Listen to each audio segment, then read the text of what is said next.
तेरे कदम तक पहुँचा बलगल उला बिकमालिही कशफद्दुजा बिजमालिही हसनत जमीओ खसालिही सल्लो अलैहि व आलिही सूरतो यूसुफ विदारी हिकमते लुक़मान इमाम क़ारिए क़ुरआन बाड़ी है दिले शादमान माँ बलगल उला बिकमालिही कशफद्दुजा बिजमालिही हसनत जमीओ खसालिही सल्लो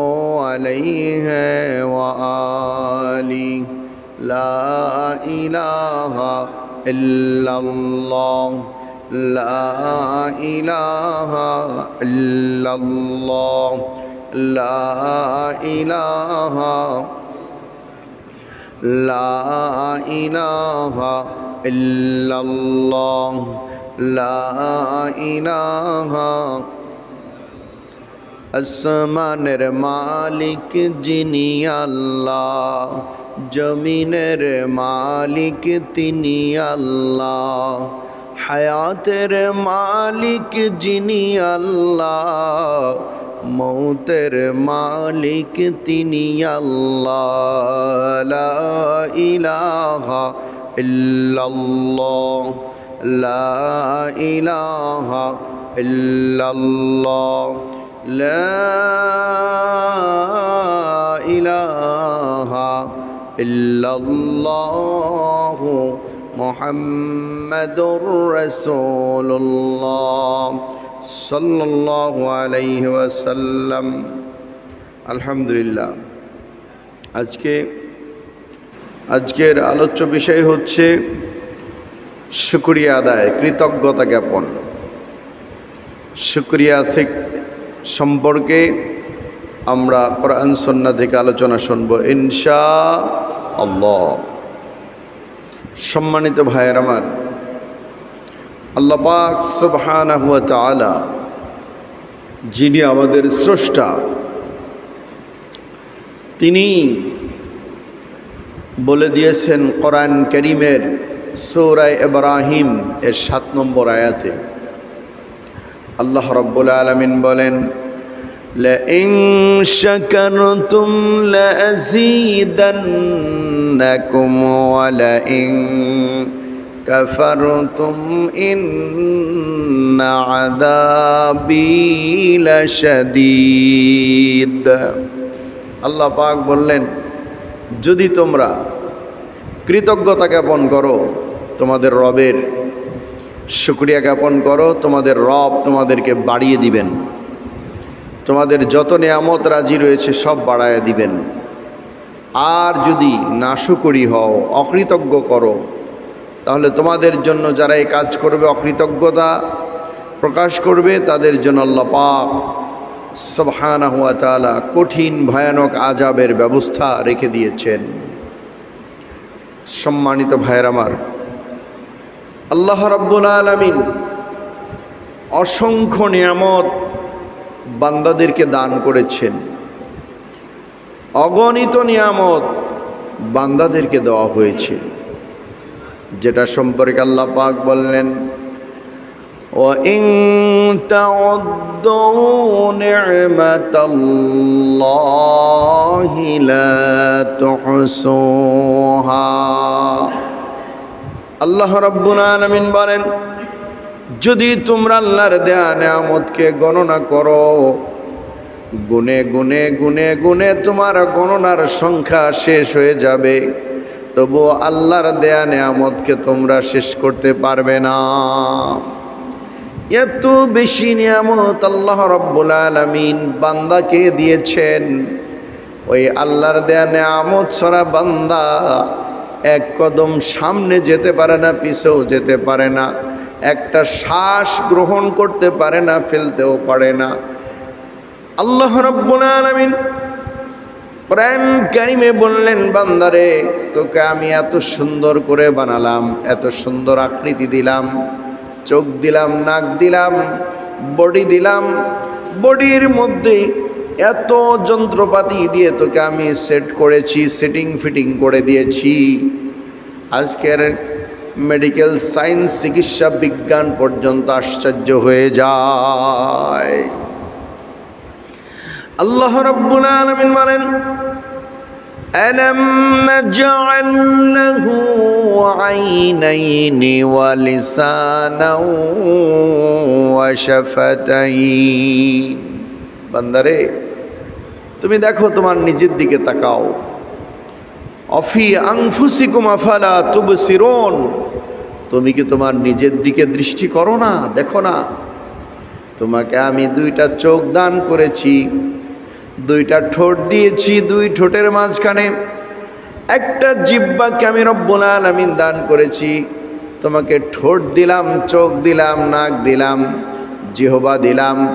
এই যে সুন্দর করে তোমাকে বানালাম, এই যে সুন্দর করে মেশিনগুলো সেট করে দিলাম, পৃথিবীর কোনো বিজ্ঞান, পৃথিবীর কোনো মানুষ কেউ এটা সেটিং ফিটিং করে নাই। যিনি এত সুন্দর করে বানালেন তিনি হলেন রব্বুল আলামিন। এই যে নেয়ামত, আমরা শ্বাস প্রশ্বাস নিচ্ছি, অর্থাৎ হার্ট আমাদের পাঞ্চিং হচ্ছে, হার্ট শ্বাস প্রশ্বাস গ্রহণ করতেছে, সংকুচিত হচ্ছে, সম্প্রসারিত হচ্ছে, একবার ছোট হয়ে যাচ্ছে, আবার সম্প্রসারিত হয়ে যাচ্ছে। এই যে শ্বাস নেওয়ার ক্ষমতা, হৃৎপিণ্ড যেটাকে বলা হয়, রুহু যেটাকে বলা হয়, এটা কোথা থেকে স্টার্ট হলো, কে তৈরি করলো, কোন জায়গা থেকে শক্তিটা আসলো, বিজ্ঞান এখনো পর্যন্ত এর অস্তিত্ব খুঁজে পাচ্ছে না। যে কি জিনিস ভিতরে আল্লাহ পাক দান করলেন। কাফের মুশরিকরা নবীজিকে জিজ্ঞেস করেছিল, প্রশ্ন করেছিল, আপনি তো নবী, আপনি বলেন তো রুহু কাকে বলে, রুহুটা কি জিনিস?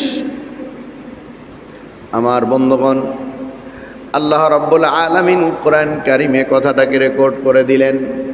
ইয়াসআলুনাকা আনির রূহ কুলির রূহু মিন আমরি রাব্বি। আল্লাহ রাব্বুল আলামিন বললেন, বান্দা, আল্লাহ পাক বললেন, নবীজি আপনাকে যখন কেউ জিজ্ঞেস করে রুহু সম্পর্কে, আপনি জবাব দিয়ে দিন, রুহুটা হলো আল্লাহ পাকের একটা অর্ডার, একটা হুকুম।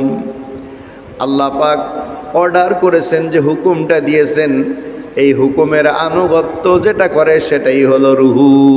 সুবহানাল্লাহ। রুহু আছে, এ বডির দাম আছে, শরীরের দাম আছে, মস্তিষ্কের দাম আছে। রুহু নাই, এটা পচা দুর্গন্ধ, একদিনও কেউ বাড়িতে দুনিয়ার জমিনে রাখবে না। মুসলিমরা তারা কবরস্থ করবে, হিন্দুরা তারা আগুনে পুড়িয়ে ছাই করে দিবে, অন্যান্য ধর্ম অবলম্বীরা তাদের মতো লাশটাকে এরকমভাবে নিশ্চিহ্ন করে দিবে। অর্থাৎ আমার রুহু আছে, আমার এই সুন্দর শরীর, সুন্দর চেহারা, সুন্দর বডির একটা দাম আছে। রুহু নাই, ঘর থেকে বের করো, তাড়াতাড়ি দুর্গন্ধ বের হয়ে যাবে, বের করে মাটির নিচে রেখে আসো, গোরস্থানে রেখে আসো। আমার প্রিয় ভাইয়েরা, এ রুহুটাকে আল্লাহ পাক দান করেছেন। দুনিয়ার কোনো রাজনীতিবিদ, দুনিয়ার কোনো ডাক্তার, দুনিয়ার কোনো বিত্তশালী ক্ষমতাধর কেউ দেয় নাই। যিনি রুহুটা সৃষ্টি করলেন, আমার আপনার বডির মধ্যে সেট করে দিলেন, তিনি হলেন রব্বুল আলামিন। সুবহানাল্লাহ। আমার ভাইরা, আল্লাহ রব্বুল আলামিন আমার আপনার চেহারাকে এত সুন্দর করে বানালেন। গোটা পৃথিবীতে অসংখ্য মানুষ, অসংখ্য অগণিত নরনারী, কারো চেহারার সাথে কারো চেহারার মিল নেই। 1 কোটি মানুষও যদি হয়, আমার আপনার সন্তান সেখানে থাকলে আমরা বের করতে পারবো। আমার ভাই বোন থাকলে আমি তাদের দেখলে বের করতে পারবো। কারোর সাথে কারোর মিল নাই। কত চমৎকার তৈরি আল্লাহ পাক। আল্লাহ রাব্বুল আলামিন বলেন, লাকাদ খলাকনাল ইনসানা ফি আহসানি তাকওয়িম। বান্দারে অবশ্যই আমি তোমাকে সুন্দর আবহাওয়াবে, সুন্দর চেহারায়, সুন্দর আকৃতি দিয়ে আমি আল্লাহ তোমাকে সৃষ্টি করেছি, তৈরি করেছি রে বান্দা। তুমি কেমন করে আমার নাফরমানি হও? তুমি তোমার নিজের দিকে তাকাও, তোমার শরীরটার দিকে তাকাও, তোমার বডির দিকে তাকাও, তোমার স্টমাকের দিকে তাকাও, তোমার হার্টের দিকে তাকাও, তোমার ফুসফুসের দিকে তাকাও, তোমার চোখের দিকে নজর করো, তোমার জিহ্বাটার দিকে নজর করে নাও। ও বান্দা, তুমি তোমার নিজের দিকে তাকালেই যিনি তোমাকে এত সুন্দর অবয়বে, সুন্দর গঠনাকৃতি দিলেন, তিনি হলেন রব্বুল আলামিন। আমার প্রিয় ভাইরা, এই জন্য আল্লাহ পাক বললেন, লা ইন শাকারতুম লা আযীদান্নাকুম ওয়া লা ইন কাফারতুম ইন্না আযাবি লাশাদীদ। বান্দা, আমি তোকে এত নিয়ামত দিলাম, তোকে বসবাসযোগ্য যোগ্য পৃথিবী দান করলাম, তুমি আমার যে নিয়ামত, যে হালতে পেয়েছো, শুকরিয়া জ্ঞাপন করো, আমার প্রশংসা করো, আমার কৃতজ্ঞতা প্রকাশ করো, আমার হুকুমের আনুগত্য করো। সম্মানিত ভাইয়ের আমার, কিতাবের মধ্যে বনি ইসরাইলের ঘটনা আসছে। শুকরিয়া আদায় করলে আল্লাহ পাক নিয়ামত কেমনে করে বাড়াই দেন। হযরত মুসা আলাইহিস সালাম তিনি রওনা করছেন, তোর পারে রওনা করতেছেন, আল্লাহর সঙ্গে কথা বলবেন। পথিমধ্যে তিনজন ব্যক্তির সঙ্গে দেখা হয়ে গেল। এক নম্বর ব্যক্তি একজন গরিব মানুষ, হতদরিদ্র মানুষ, নারী, মহিলা। সে ডাক দিয়ে বলে, ও মুসা কালিমুল্লাহ, তুমি তো আল্লাহর সঙ্গে কথা বলো, তুমি আল্লাহকে জিজ্ঞেস করো আমার কেন এত অভাব, আমার অভাব কেন যায় না, আল্লাহ যেন আমার অভাবটা মোচন করে সচ্ছলতা দান করে।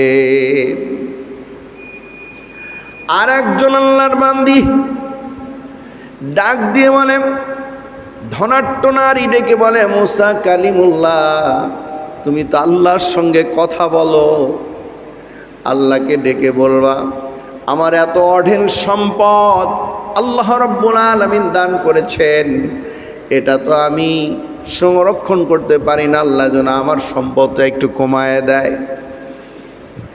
3 নম্বর, একজন আল্লাহর বান্দার কাছে গেলেন, একজন আল্লাহর বান্দা ডেকে বলতেছেন, মুসা কালিমুল্লাহ রে, আমার পা দুটা নাই, আমি পঙ্গু, হাতও রিজেক্ট হয়ে গেছে, আমি চলতে পারি না, নড়তে পারি না, এ অসহায় জীবন আল্লাহ পাক কেন, কিসের জন্য আমার মতো অপদার্থ একটা মানুষকে দুনিয়াতে পাঠালেন, যেটা মানুষের বোঝা হয়ে থাকি, কেউ আমাদেরকে দেখতে পারে না, দয়াও করে না, হাত নাই, পাও নাই, এরকম পঙ্গু করে কেন আমাদেরকে দুনিয়াতে পাঠাইছেন। মুসারে, তুমি আমার কথাটাও আল্লাহর কাছে বলিও, জিজ্ঞেস করিও, আল্লাহ পাক কি জবাব দেয় আমরা একটু শুনব। সম্মানিত ভাইয়ের আমার, মুসা কালিমুল্লাহ যিনি আল্লাহর সঙ্গে কথা বলতেন, একজন নবী মুসা। ওয়া কাল্লামাল্লাহু মুসা তাকলিমা। মুসা আল্লাহর সঙ্গে কথা বলতেন, আল্লাহর দরবারে কথা হচ্ছে। কথা যখন শেষ হয়ে গেল, হঠাৎ করে 3 ব্যক্তির কথা মনে পড়ে যায়। প্রথম জিজ্ঞেস করেন, আল্লাহ আপনার বান্দি আমাকে জিজ্ঞেস করেছেন, সে অভাবী নারী, তার অভাব যায় না, এ অভাব থেকে সচ্ছলতা তিনি চেয়েছেন। এবার মুসাকে আল্লাহ ডেকে বললেন, মুসা আমার বান্দিকে তুমি গিয়ে বলবা সে যে হালতে আছে সেই অবস্থায় যেন শুকরিয়া জ্ঞাপন করে। যদি বেশি বেশি শুকরিয়া আদায় করে, আল্লাহর প্রশংসা করে, আল্লাহর কৃতজ্ঞতা প্রকাশ করে, তাহলে আল্লাহ পাক তার অসচ্ছলতা দূর করে সচ্ছলতা দান করবেন। সুবহানাল্লাহ। কত চমৎকার কথা। পয়সা লাগবে না, অর্থ লাগবে না, শুধু আল্লাহর প্রশংসা করবে, আল্লাহর হুকুম মেনে চলবে। 2 নম্বর, ওই নারীর কথা জিজ্ঞেস করলেন যে সে তো অনেক অঢেল সম্পদের মালিক, সম্পদ সংরক্ষণ করতে তার কষ্ট হয়, চাঁদাবাজিরা চাঁদাবাজি করে, সন্ত্রাসরা হুমকি দেয়, অধিক সম্পদ সে নিজে সংরক্ষণ করতে পারতেছে না, তার সম্পদটাকে একটু কমায় দেওয়ার কথা আল্লাহ আপনার কাছে বলেছেন। এ মহিলার কি জবাব দিব? আল্লাহ পাক রব্বুল আলামিন মুসা কালিমুল্লাহকে ডাক দিয়ে বলেন, মুসা রে, তুমি আমার বান্দির কাছে, তোমার উম্মতের কাছে গিয়ে বলবা সেজন্য আমার প্রশংসা, আমার কৃতজ্ঞতা আর না করে, আলহামদুলিল্লাহ না বলে, আমার কৃতজ্ঞতা প্রকাশ করবে না, আমার প্রশংসা যদি না করে, তাহলে তার সম্পদগুলো আস্তে আস্তে সব শেষ হয়ে যাবে, কমে যাবে। এবার 3 নম্বর ব্যক্তির কথা জিজ্ঞেস করলেন, আল্লাহ আপনার বান্দা অনেক অসহায়, কত মানুষকে সুন্দর করে হাত বানাইছেন, পাও বানাইছেন, কিন্তু একজন বান্দা তার হাত নাই, পাও নাই, মানুষের উপরে নির্ভর করে চলতে হয়। এই বান্দাটা বলেছে, আল্লাহ কেন তুমি আমাকে এইভাবে দুনিয়াতে পাঠাইছো? আমার দ্বারা দুনিয়ার কোনো মানুষের কোনো কাজে লাগে না, এ অপদার্থ করে কেন আমাকে পাঠাইছো? আমার দ্বারা আল্লাহর কোনো উপকার আছে কিনা, এভাবে কেন পাঠাইছে এইটা একটু জিজ্ঞেস করো। আল্লাহ রাব্বুল আলামিন মুসা কালিমুল্লাহকে ডেকে বললেন, মুসা রে শোনো, আমার বান্দাকে তুমি যে বলবা, ও বান্দা শোনো, আমি আমার কথাটা ওই বান্দাকে গিয়ে বলবা, আর বলবা যে শোনো বান্দা, আল্লাহ পাক বলেছেন জাহান্নাম যখন পরিপূর্ণ করে দেওয়া হবে অপরাধীদের দ্বারা, গুনাহগার নাফরমানদের দ্বারা জাহান্নাম যখন পরিপূর্ণ করে দেওয়া হবে, হওয়ার পরে জাহান্নামের দরজা, জাহান্নামের যে ফুটা যে দরজা থাকবে, সেটা তোমাকে দিয়ে আল্লাহ পূর্ণ করে দিবেন, বন্ধ করে দিবেন, আর জাহান্নামে কোনো মানুষকে পাঠাবে না। কোন সুবহানাল্লাহ। 3 ব্যক্তির কথা নিয়ে মুসা কালিমুল্লাহ এবার ওই বান্দির কাছে গেছে, যে জিজ্ঞেস করতেছে, আল্লাহর নবী মুসা তুমি আমার জন্য কি উত্তর নিয়ে আসলা?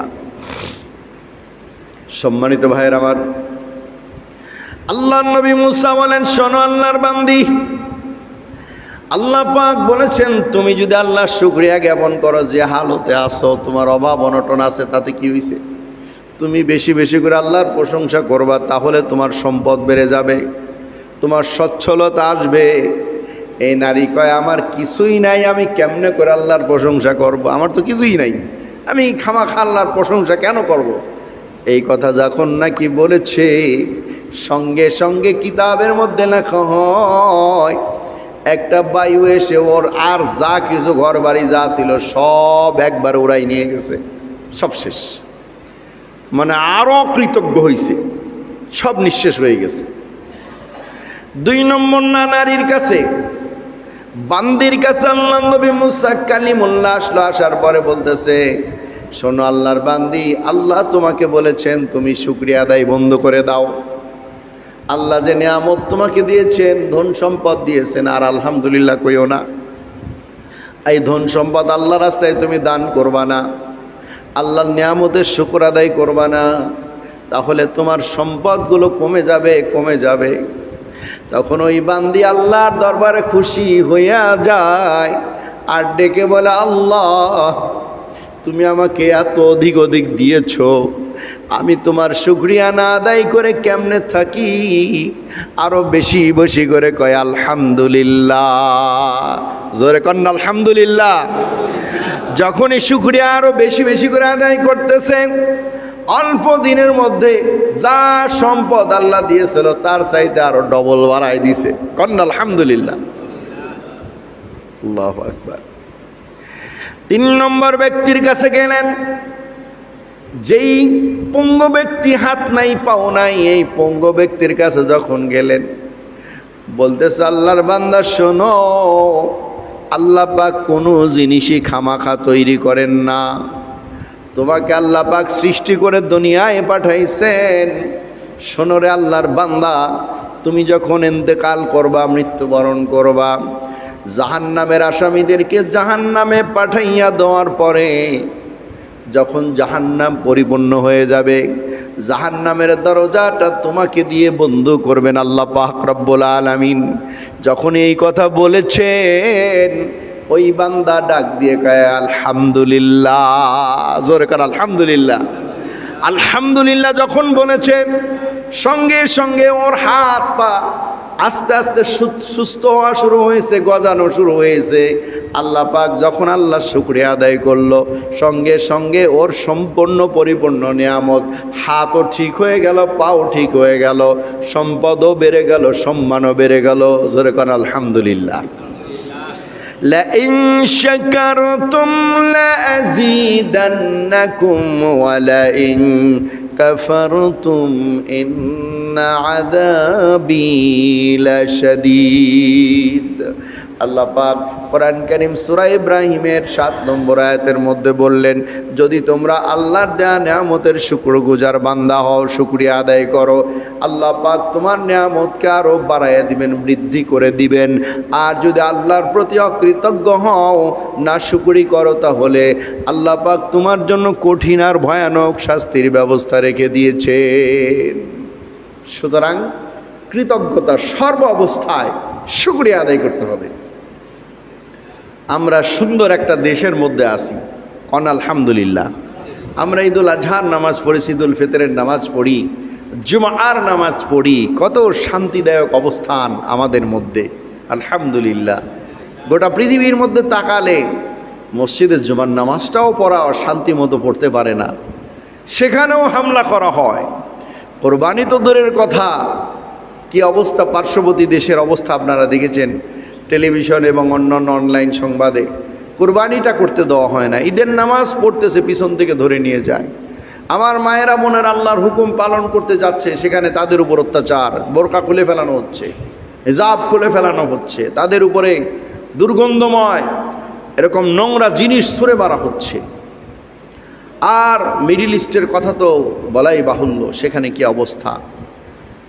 পৃথিবীর দুষ্ট হায়নার গোষ্ঠীরা, যারা রক্তচোষা, মানুষের রক্ত পান করতে যাদের ভালো লাগে, যারা এমন হুমকি দেয় যে দুনিয়া ধ্বংস করা আমাদের জন্য কোনো ব্যাপার না, জোরে কর নাউজুবিল্লাহ। কত বড় নেমক হারাম হলে এই কথা বলে। আল্লাহ পাক তোর সৃষ্টি করছে, তোর এ হায়াত তো আর কয়দিন তুই বাঁচবি, তুই তো শেষ হয়ে যাবি, তোর পূর্বেও তো সব শেষ হয়ে গেছে। বড় বড় নেতা, বড় বড় প্রেসিডেন্ট, বড় বড় মন্ত্রী, সাম্রাজ্যবাদ, পূর্বে যারা প্রথম বিশ্বযুদ্ধ, দ্বিতীয় বিশ্বযুদ্ধ, সেই অ্যাডলফ হিটলার, যার নাম শুনলে মানুষের থরথরা কাঁপে, সে পৃথিবীতে কত মানুষকে মেরেছিল। মুসোলিনিও সেও মেরেছিল, বরসত বাবু সেও মেরেছিল, লক্ষ কোটি কোটি মানুষকে হত্যা করেছিল। তারা কেউ আছে? এই কথা বলেন, আছে কেউ? কেউ নাই, সব মারা গেছে। এখন যে হুমকি দুমকি দিচ্ছে, হ্যাঁ, দুইটা রাষ্ট্র, তার তামাম পৃথিবীটা জ্বালাই খাচ্ছে, মানুষের শান্তি কেড়ে নিচ্ছে, হত্যা করতেছে। প্রায় রাষ্ট্রীয় অশান্তির দামানল জ্বালিয়ে দিয়ে ওরা অস্ত্রের ব্যবসা করতেছে। আলহামদুলিল্লাহ, আল্লাহ পাক আমরা সুন্দর একটা শান্তিময় পরিবেশে ইবাদত করতে পারছি, সুন্দর শান্তি সহ অবস্থান আমাদের মধ্যে আছে, আমরা স্বাধীন মতো চলতে পারতেছি। কত বড় নিয়ামত আমরা পেয়েছি, কন্যা আলহামদুলিল্লাহ। সামান্য কিছু মত পার্থক্য এগুলো থাকবেই, কিন্তু এর চাইতে যারা সেই লেবাননের কথা বলেন, সিরিয়ার কথা বলেন, চিন্তা করেন, ফিলিস্তিনের কথা চিন্তা করেন, এখন ইরানের অবস্থা দেখেন। সারা পৃথিবীতে আমরা যদি ভারতে হতো আমাদের জন্ম, তাহলে কি হইতো বলেন? যা দেখতে পাই, ইন্ডিয়ার মধ্যে থাকলে আমরা মুসলিমরা কি অবস্থায় হতাম? মসজিদ ভেঙে ভেঙে মন্দির বানায়, মসজিদ সে 800-700 বছরের মসজিদ, সেটা দখল করে ওখানে মূর্তি বসায় পূজা শুরু করছে। নাউজুবিল্লাহ কন। সবচাইতে একটা কি বলবো, সাম্প্রদায়িক দাঙ্গা হাঙ্গামার রাষ্ট্র হিসেবে তারা সে পরিচিতি লাভ করছে বিশ্বের মধ্যে, এমন অবস্থা। তো আলহামদুলিল্লাহ, আমাদের দেশের সকল ধর্মের লোক কত চমৎকার স্বাধীনভাবে তারা ধর্ম পালন করছে, যার যার মতাদর্শ নিয়ে এসে চলছে, কথাও বলছে, আলহামদুলিল্লাহ। সব অবস্থায় আমরা সুন্দর আছি। এই জন্য বেশি বেশি শুকরিয়া আদায় করতে হবে কার? পার্শ্ববর্তী দেশ মায়ানমার, সেখানের কি অবস্থা দেখেন। আমাদের দেশে কত লক্ষ লক্ষ মায়ানমারের সেই আরাকানের অধিবাসীরা অবস্থান করতেছে একটু বাঁচার জন্য। তো সেখানেও তো আমাকে আপনাকে পাঠাইতে পারতেন আল্লাহ, যেখানে জীবন্ত মানুষকে জবাই করে করে হত্যা করা হচ্ছে। মানুষের জীবনের কোনো দাম নেই, এমন অবস্থা। সভ্যতার দাবিদার অসভ্যম জাতি, সেখানেও মানুষের কোনো নিরাপত্তা নেই, চলাফেরায় কোনো নিরাপত্তা নেই। আমাদের দেশের সোনার টুকরা ছেলেরা যারা প্রবাসীতে বিভিন্ন উচ্চ শিক্ষা গ্রহণ করার জন্য গিয়েছে, তাদেরকেও নির্মমভাবে হত্যা করা হয়েছে। আপনারা তো দেখেছেন, কোনো জায়গায় শান্তির অবস্থান নেই। তো আলহামদুলিল্লাহ, আমরা যতটুকু পেয়েছি আল্লাহর কাছে শুকরিয়া আদায় করবার, যতটুকু অশান্ত পরিবেশ আছে সেটাকেও শান্ত করার চেষ্টা আমাদের করতে হবে। কথা বলেন ঠিক কিনা? আল্লাহ তাআলা আমাদের নিয়ামতকে যেন বাড়ায় দেন, জোরে কানা আমিন। শুকরিয়া জ্ঞাপন করব, আমরা নিচের দিকে তাকাবো। নবীজি বলেছেন, তোমার নিচে যিনি আছে তার দিকে তাকাও, তোমার উপরের লোকের দিকে তাকাইও না। তুমি উপরে তাকাবা, তোমার কষ্ট বাড়বে, আর তোমার চেয়ে নিচে যিনি আছে তার দিকে তাকাও, তোমার সান্ত্বনা বাড়বে। একজন ভিডিওতে একটা সিনারি দেখতেছিলাম যে একজন মানুষ, ইনসান মানুষ বলবো, সে নর্দমার মধ্যে পড়ে আছে বাংলাদেশে। মাথায় পোকা লেগে গেছে, চোখে পোকা লেগে গেছে, কিলবিল করতেছে, আর মহিলাটা আর্তনাদ করতেছে, আমাকে একটু ওষুধ দাও, আমাকে একটু খাবার দাও।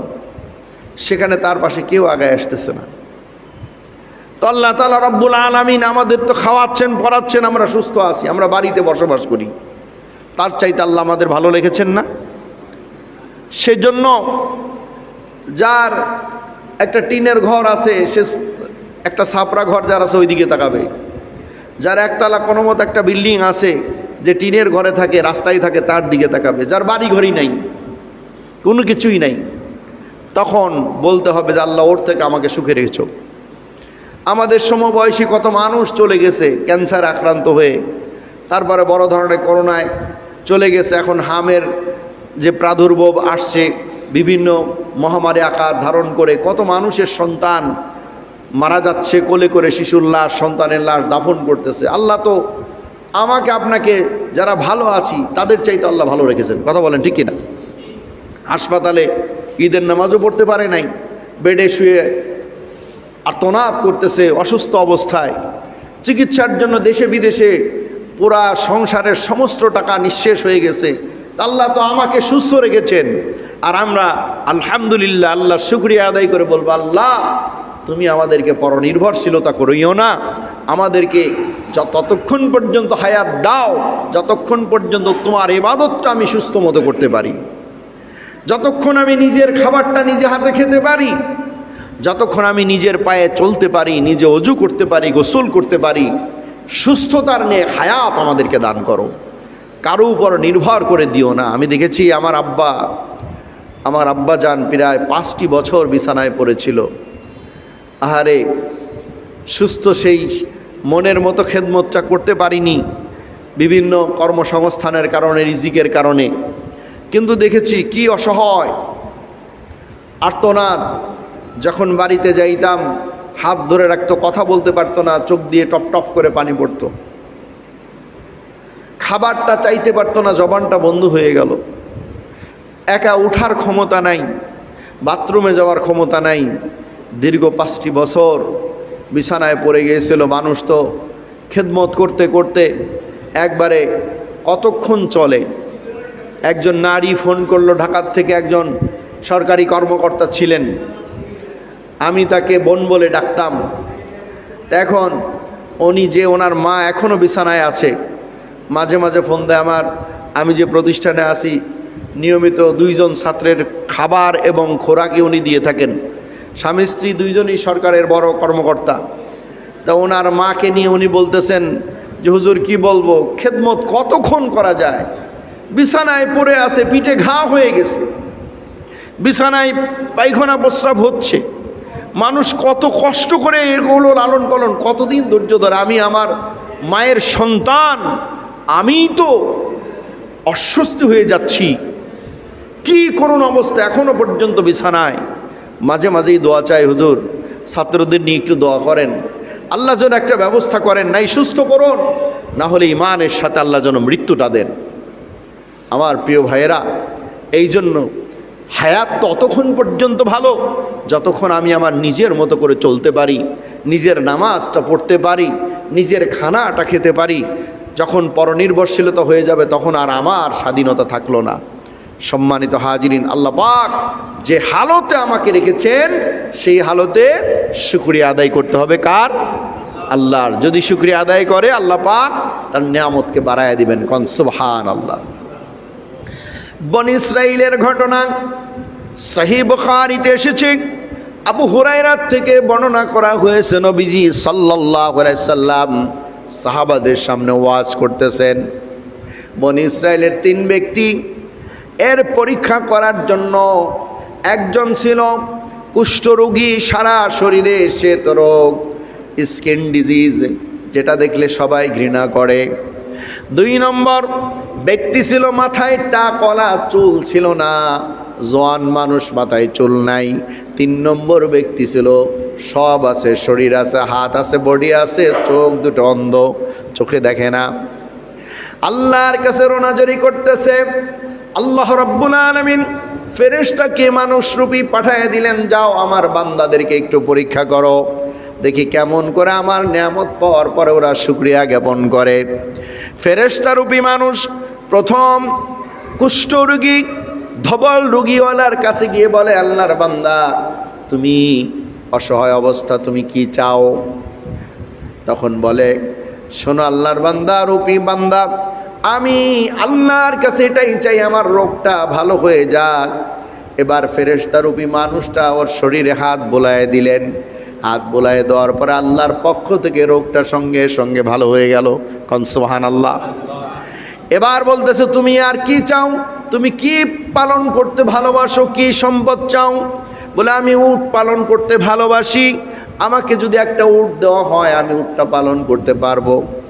এবার আল্লাহর পক্ষ থেকে একটা গর্ভবতী উট তাকে দিয়ে দেওয়া হলো, আর দোয়া করা হলো আল্লাহ যেন এর মধ্যে তোমাকে বরকত দান করেন। কোন সুবহানাল্লাহ।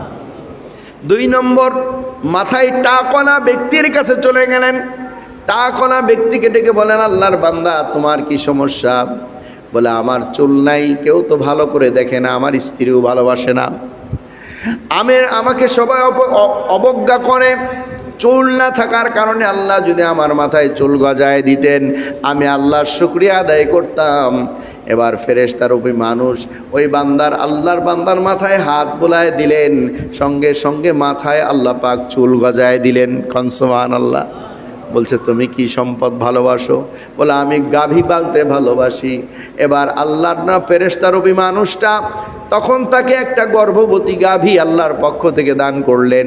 এবার তিনি অন্ধ লোকের কাছে চলে গেলেন, অন্ধকে ডেকে জিজ্ঞেস করেন, আল্লাহর বান্দা তোমার কি সমস্যা, তোমার কি কষ্ট? এবার বলতেছে, শোনো আল্লাহর বান্দা শোনো, আমি দুনিয়াতে আমার সব আছে, 2টা চক্ষু নাই, চোখ না থাকার কারণে আল্লাহর এত সুন্দর নিয়ামত রাজি দুনিয়াটা আমি দেখতে পাই না, কোনো মানুষকে দেখতে পাই না। চোখ আছে কিন্তু চোখে আমি দেখতে পাই না। আল্লাহ যদি আমার চোখটাকে ভালো করে দিতেন আমি শুকরিয়া আদায় করতাম। সম্মানিত ভাইয়ের আমার, আল্লাহর ফেরেশতা রূপী মানুষ চোখে হাত বোলায় দিলেন, সঙ্গে সঙ্গে আল্লাহ পাক চোখ ভালো করে দিলেন। এবার বলতেছে, তুমি কি চাও, কি ভালোবাসো? তখন বললে যে আমি ছাগল পালন করতে ভালোবাসি। আল্লাহর পক্ষ থেকে একটা গর্ভবতী ছাগল তাকে দেওয়া হলো, আর তার প্রবৃদ্ধির জন্য, বরকতের জন্য দোয়া করা হলো। বেশ কিছুদিন পরে আল্লাহ পাক ফেরেশতাকে আবার বললেন, ও ফেরেশতা যাও, তুমি যাও, আবার মানুষরূপী যাও, এখন তুমি একবারে হত দরিদ্র মানুষ হয়ে তাদের কাছে যাবা, একটু পরীক্ষা করো, দেখো আমার প্রতি কেমনে সে কৃতজ্ঞতা প্রকাশ করে। যাও।